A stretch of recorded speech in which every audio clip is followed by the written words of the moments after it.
And he looked up and saw the rich men casting their gifts into the treasury. And he saw also a certain poor widow casting in thither 2 mites. And he said, Of a truth I say unto you, that this poor widow hath cast in more than they all. For all these have of their abundance cast in unto the offerings of God, but she of her penury hath cast in all the living that she had. And as some spake of the temple, how it was adorned with goodly stones and gifts, he said, As for these things which ye behold, the days will come in the which there shall not be left one stone upon another that shall not be thrown down. And they asked him, saying, Master, but when shall these things be? And what sign will there be when these things shall come to pass?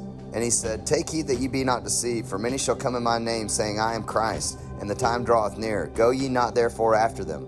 But when ye shall hear of wars and commotions, be not terrified, for these things must first come to pass, but the end is not by and by. Then said he unto them, Nation shall rise against nation, and kingdom against kingdom. And great earthquakes shall be in divers places, and famines, and pestilences, and fearful sights, and great signs shall there be from heaven. But before all these they shall lay their hands on you, and persecute you, delivering you up to the synagogues and into prisons, being brought before kings and rulers for my name's sake. And it shall turn to you for a testimony.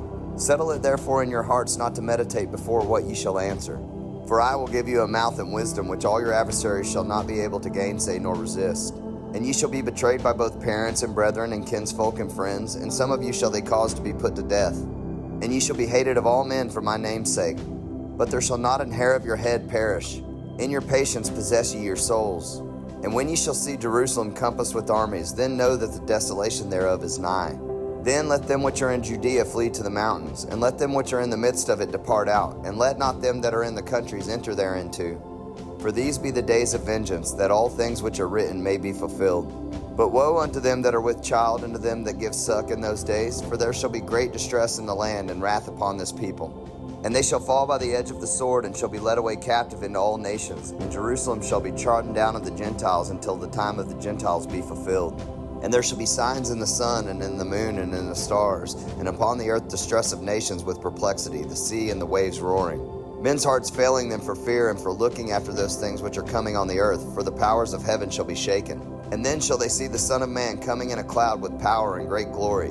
And when these things begin to come to pass, then look up and lift up your heads, for your redemption draweth nigh. And he spake to them a parable, Behold the fig tree and all the trees. When they now shoot forth, ye see and know of your own selves that summer is now nigh at hand. So likewise ye, when ye see these things come to pass, know ye that the kingdom of God is nigh at hand. Verily I say unto you, this generation shall not pass away till all be fulfilled. Heaven and earth shall pass away, but my words shall not pass away. And take heed to yourselves, lest at any time your hearts be overcharged with surfeiting and drunkenness and cares of this life, and so that day come upon you unawares. For as a snare shall it come on all them that dwell on the face of the whole earth. Watch ye therefore, and pray always, that ye may be accounted worthy to escape all these things that shall come to pass, and to stand before the Son of Man. And in the daytime he was teaching in the temple, and at night he went out and abode in the mount that is called the Mount of Olives. And all the people came early in the morning to him in the temple for to hear him.